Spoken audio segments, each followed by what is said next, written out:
and welcome to our workshop today. All of our workshops, including the previous ones, are recorded and can be watched on our VFN YouTube channel. The link is on our website, and that is vermontfamilynetwork.org. Everyone who registered for today's workshop will receive a follow-up email with a link to this recording and a PDF of the presentation with live links. Vermont Family Network has been serving families of children with special health needs and disabilities and the professionals who serve them for more than 30 years. We are the federally designated Parent Training and Information Center, the Family to Family Health Information Center, and the Vermont chapter of both Family Voices and Parent to Parent USA. Today's workshop is being recorded, so please keep that in mind as you share information about your situation. This session will include live captions, and if you want to turn them on, click on live transcript and then show subtitle. If you're comfortable, you're welcome to turn on your camera. You can ask questions using the chat box, which you'll see at the very bottom of your screen. And we'll save time at the end of the presentation to answer questions. Please feel free to share information or links to resources that you found helpful in our chat as well. We know that we can all learn a lot from each other. So today's workshop is Vermont Career Advancement Project. And I'm excited to introduce you to Rich Tulikangas, the Career Advancement Director at HireAbility, Vermont. And thank you so much for joining us today. Thank you, Rich. Thank you, Martha. So let me pull up a presentation for our discussion today. All right, hopefully folks can see this. Vermont Career Advancement Project. Is that visible, Martha? Yes. Okay. Awesome. All right. Well, good morning, everyone. I am very pleased to be with all of you today. As Martha mentioned, I'm the Career Advancement Director for HireAbility Vermont, until recently Voc Rehab Vermont. And we've actually been very excited about this rebranding effort that we think much better represents who we are as an organization, and really working with individuals across the state to prepare them for successful career paths. So I'm going to be talking about the Vermont Career Advancement Project, and just to give you a sense, let me click on here. So just as a little bit of background here, what do we know about people with disabilities? We know that they're much less likely to be employed than their peers, unfortunately, but that's a basic truth. They're less likely to work full-time than adults without disabilities. And then, as a result of all of this, that low workforce participation rate leads to a higher rate of poverty for folks with disabilities. You can see the difference there, 28% compared to 8%, which is quite significant. And traditionally, individuals have left the VR program into entry-level employment positions. And in many cases, that does not really lead to long-term meaningful careers. And so that's what the Vermont Career Advancement Project is all about, is really changing that, that scenario and moving us in a new direction. So approximately last February, the U.S. Department of Education offered a new grant opportunity through what they call the Disability Innovation Fund. And this particular grant opportunity was available specifically to Voc Rehab state agencies around the country. And again, the emphasis was on developing career pathways to really help individuals to move into higher demand, high quality careers, and earn a living, better than living wages, hopefully. So, spoiler alert, Vermont was one of the states successful at getting one of these grants. There were 8 states that were selected for funding in this particular grant opportunity. We're delighted to be able to get the grant. and very excited about it. And part of the reason that we're really excited about it is that it was aligned perfectly for where we wanted to go as a state agency. We're moving in the direction of becoming, again, that organization that really is hopefully supporting individuals in the long term to pursue their career goals and really hopefully take steps to move into a successful career pathway. So as a quick overview, our overall state goal, which mirrored what the federal grant goal was about creating a robust statewide system of credentialed training opportunities, what we often refer to now as earn and learn programs that include pre-apprenticeship and registered apprenticeships, which are areas right now that very few individuals with disabilities are participating in, and again, help folks gain skills and enter higher wage employment. So in developing the project, we identified 5 target career pathways. Those, as you can see, advanced manufacturing, financial services, healthcare, skilled construction trades, and information technology.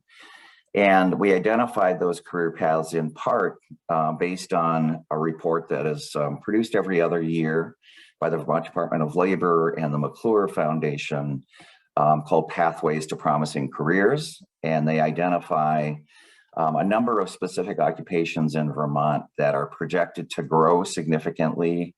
I think it's at least 220 openings in the next several years, and that also pay a real living wage, at least $22 an hour. So when we looked at those targeted occupations, the vast majority of them fit very nicely within these targeted career paths. So there's a number of partners that we're working with on this project. Folks are probably familiar with Weber, who is our community partner organization that really supports our folks in exploring and pursuing employment opportunities. In addition, the Department of Labor, which is our registered apprenticeship agency for the state of Vermont. And oftentimes we work with the Department of Labor also to do some joint recruiting or support individuals who are both eligible for HireAbility, but may also be eligible for WIOA programs, for example. Both the Community College of Vermont and Vermont Technical College are very important partners with us on this project. They really offer related instruction connected to a majority of pre-apprenticeship and apprenticeship opportunities in the state. And as a part of this project, we are actually contracting with them to support a full-time, what we call career pathway student advisor position at each school, so that any individual from HireAbility who is participating in a course or a program or credential training through one of those 2 institutions will have the support of that individual. Our career technical education centers, of course, are important partners as well, really helping youth to begin pursuit of career paths and possibly start pre-apprenticeships that lead into registered apprenticeships. And a group called Advanced Vermont, which has produced this really awesome portal called My Future VT. And if folks haven't had a chance to check that out, I would encourage you to do so. My Future VT is really categorizing all of the training and employment resources in the state, really helping people to walk through a process of exploring careers and identifying where the jobs are, what kind of training they may need or want to pursue. All of that is nicely tied into that portal. Resource, many people may know, as a nonprofit organization in Vermont that offers a variety of credentialed training opportunities. And we are also currently contracting with Resource to offer specific training for cohorts of HireAbility individuals in the areas of construction, certified logistics technician, and heating, ventilating, and air conditioning, HVAC trainings around the state. And Mathematica is a national evaluation partner who we have worked with on other projects. They're really terrific, a terrific partner to have on board as well. All right, so in terms of the structure, I am the state director for the Vermont Career Advancement Project, and really the hub of supporting this work statewide are new career pathway navigator positions. We're very excited about this. We have just completed hiring of the first 6 career pathway navigators. So we will have one in each of our 6 regions of the state. And our plan is next year to hire 6 additional pathway navigators so that we will have one in each of our 12 districts around the state. So these are the folks who are going to be really the key individuals for enrolling and supporting folks that are part of this project, as well as really becoming very, very familiar with all of those kinds of credential training and apprenticeship opportunities that are out there to really help move folks in that direction. They will be working with a team in their regions, which include our business account managers, which again, we have in every district of Vermont, employment consultants who are individuals with VABER who again support a lot of employment and employment preparation, job coaches for individuals who may need a job coach and a work site, and then our work incentive counselors. These are the folks who are formerly known as benefits counselors. And they're an important part of this as well, because one of our goals overall for the project is to reduce the number of individuals who are dependent on benefits because they have a good paying job moving forward. And then again, the CCB and VTC career pathway student advisor positions. So just a couple of notes about the project. These are new staff that are being hired for the project, specifically for VCAP. So it's not about reassigning other staff. It's really increasing our capacity. These services are available to all VR participants, and the only qualification I would put on that is that in some cases, programs or employment opportunities are limited, have age requirements of 18. And so, you know, that by itself can sometimes be a restrictor. We will recruit new participants into this project. In some cases, we'll look at folks who are on existing caseloads and say, is that individual a perfect match for moving into VCAP, and consider transferring cases. And then we're also going to look at recently closed cases where individuals may have been successful in terms of finding entry-level employment, but are really not where they want to be in terms of a career. And so we want to look at the possibility of assisting some of those folks as well to take successful next steps. So just a little bit of information about progressive education. So this is a somewhat recent title that we've adopted at HireAbility. Some folks may be familiar with what we call progressive employment, which is kind of a parallel way that we think about different opportunities, you know, everything from career fairs to worksite visits and tours to job shadowing and so on, up the progression, if you will, of amount of time required and moving towards compensation and ultimately employment and so forth. Well, this is a parallel that we've developed in terms of thinking about progressive education opportunities. And when we put this together, we were thinking about it from the standpoint of in-school youth.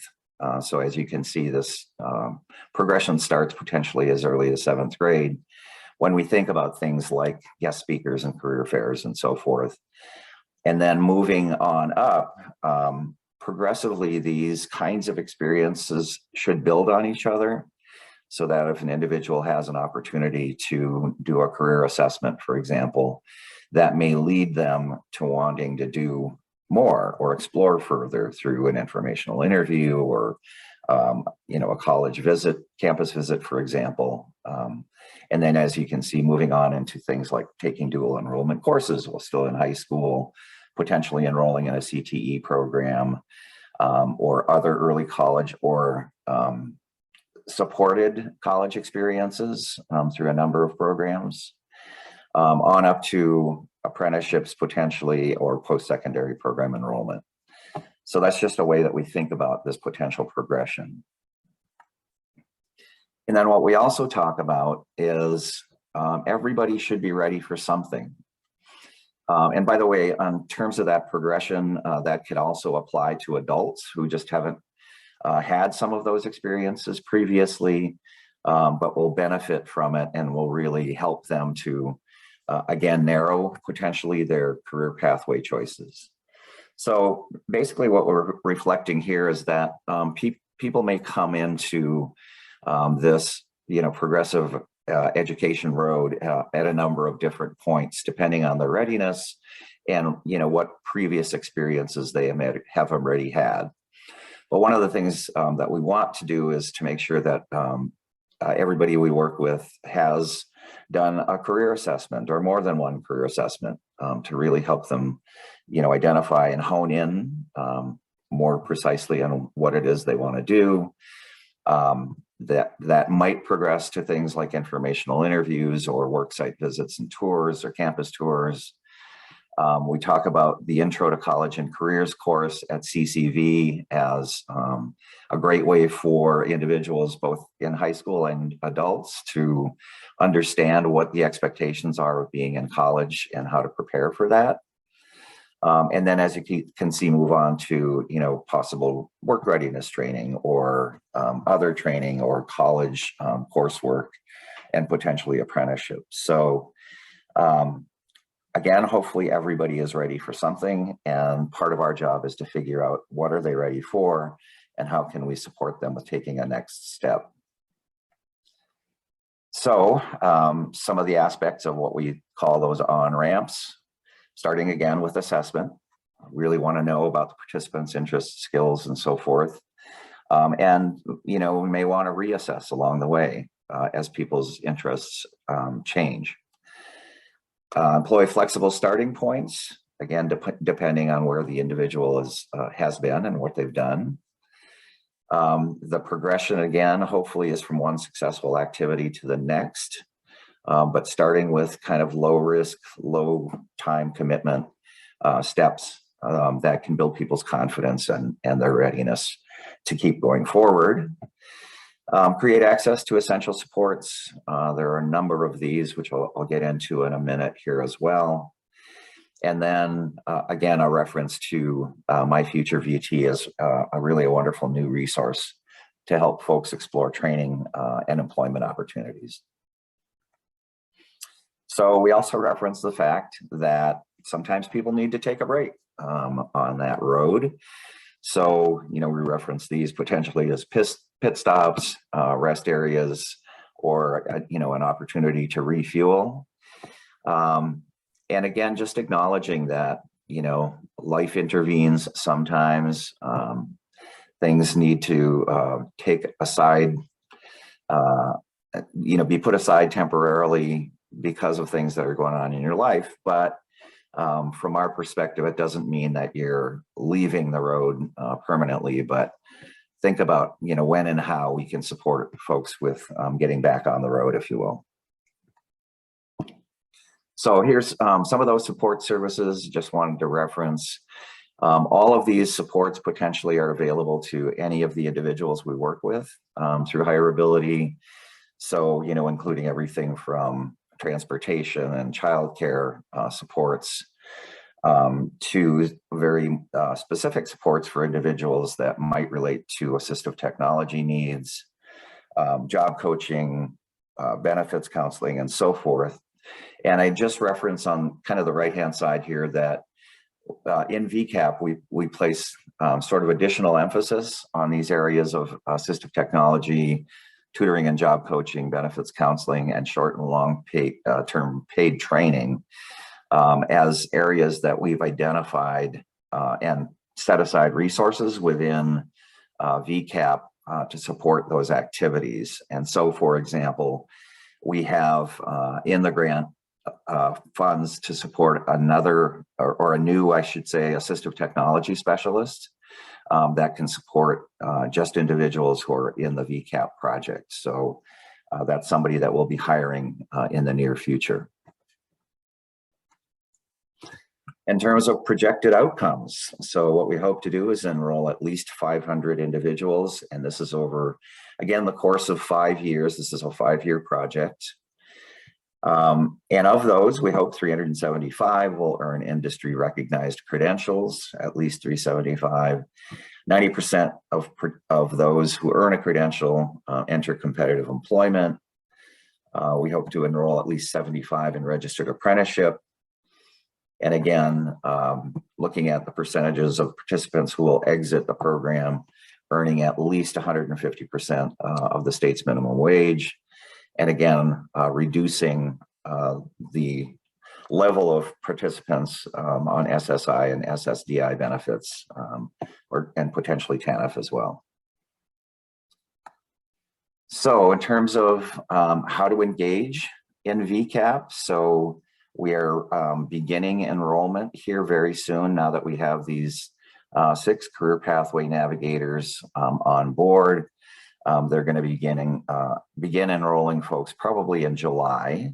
And, you know, in terms of the right candidates for VCAP, high school students and adults, again, who have a clearly defined career path goal and they're ready to take some steps. So again, this is a readiness issue, but we want to be ready to support those folks who are ready to take those steps. So first of all, how do you get involved? You meet with your HireAbility transition or adult counselor. And again, we have counselors in all 12 of our district offices around the state, but they would be your initial point person. The second step is that counselors would meet with their local teams to talk about whether an individual is right for VCAP. And when they are, they would start working with their career pathway navigator, who will be then directly supporting them in a wide range potentially of VCAP activities. So that's really what I have to present at this point in time, but would love to hear any questions that folks have, or if there's any additional information. My colleague Tara Howe is here from HireAbility, and Tara, I don't know if you have anything that you would like to add to this conversation as well. Thanks, Rich. No, just that we're super excited about this, and I think there's so many opportunities in the future here. I think that for our transition counselors who are working directly with the schools and working with young adults, I think this is one more opportunity that we do believe that students should have an opportunity to explore and get the training and really work toward their vision of what they want to do for a career, that it doesn't necessarily, whatever they want to do, that we offer options. And so this is one more way in which to do that. Yeah. Thanks, Tara.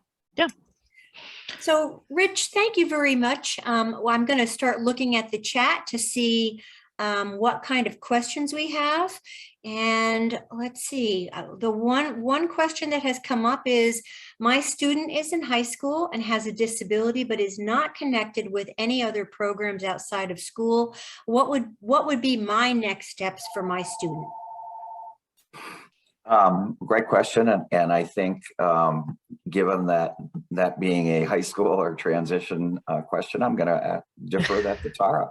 She's an expert. That's a great question. So we have typically primarily received information about students who have disabilities because they're on an IEP or 504 through the schools. That being said, you can reach out directly to us. You don't need to wait for the special educator or 504 coordinator or whoever you might be working with to do that. So I will put my email address in the chat.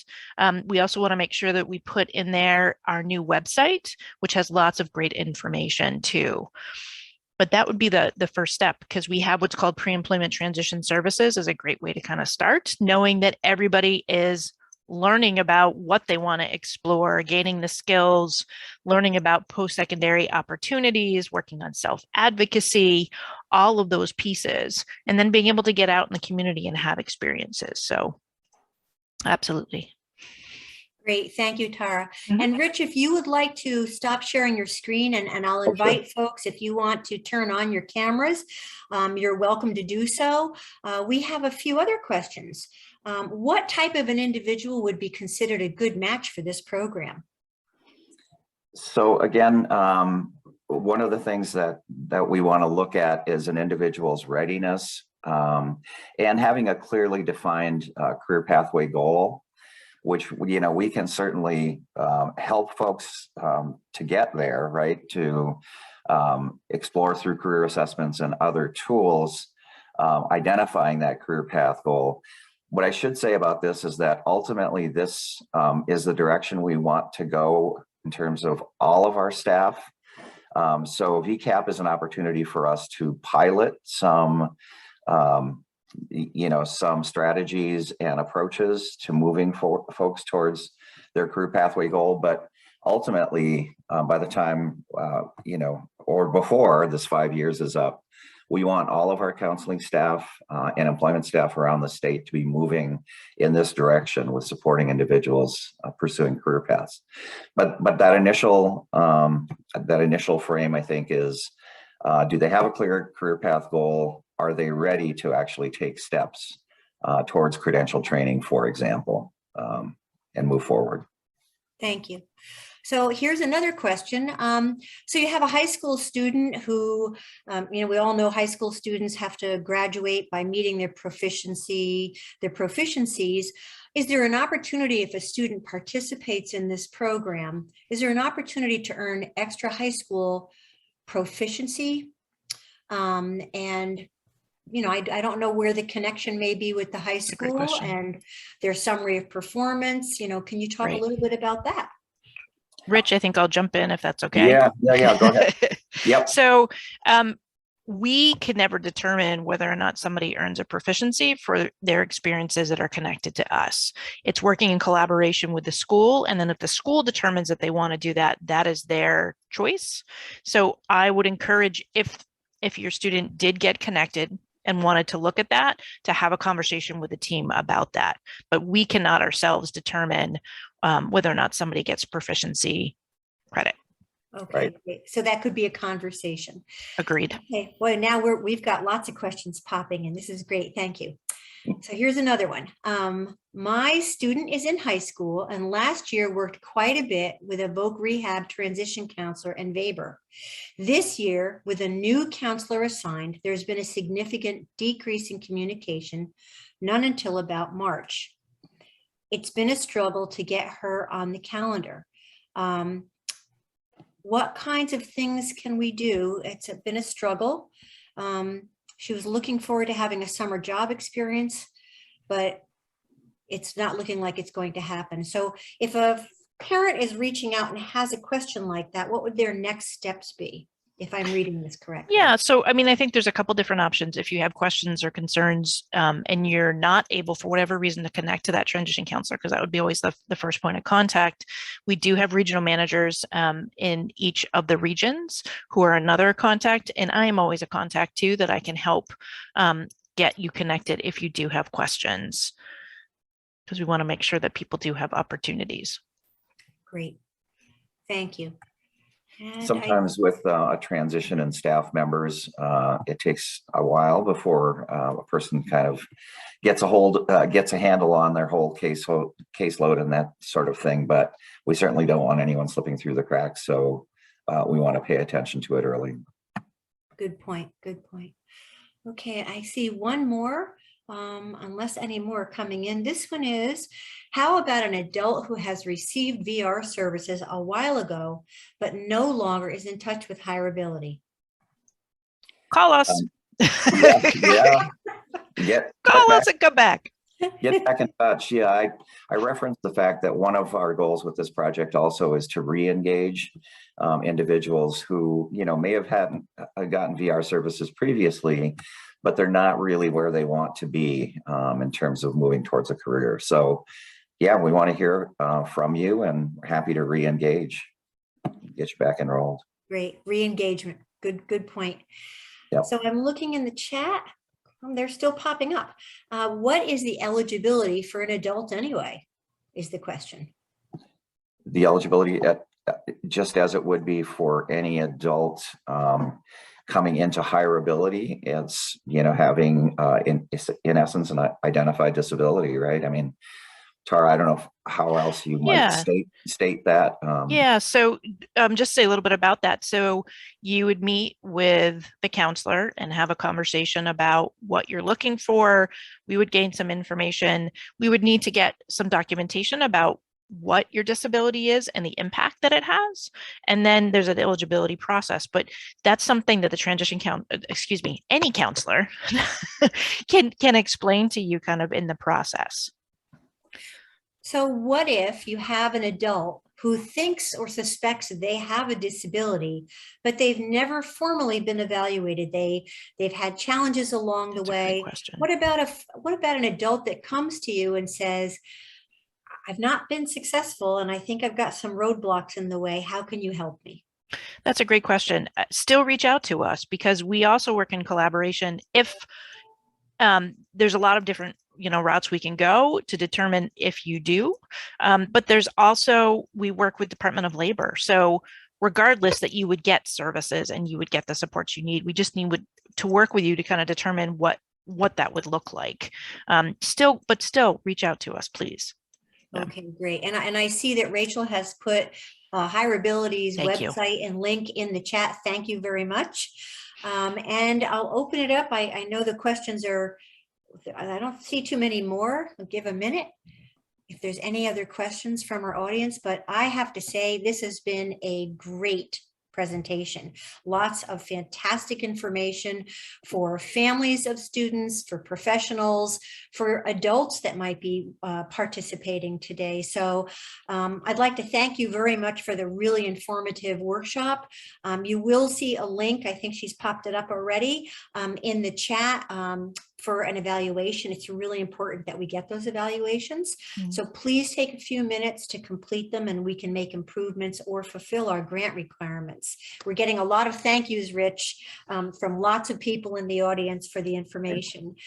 So we do have lots more. Oh, Tara, did you have something to say? I just wanted to add, Martha, because it seems like a great opportunity considering some of the information that Rich shared, that we just did the self-advocacy and transition planning webinar as well. And I feel like there's connections, because we did talk about work incentive counselors as well in that's a great, I think it's now on your website, correct? So it's called Self-Advocacy and Transition Planning, that Martha did alongside Karen, and also Cephacor from Vermont Center for Independent Living. And then we all came from the perspective of self-advocacy. How do we support youth in gaining those skills and gaining greater autonomy? So I just wanted to thanks. Put the plug in.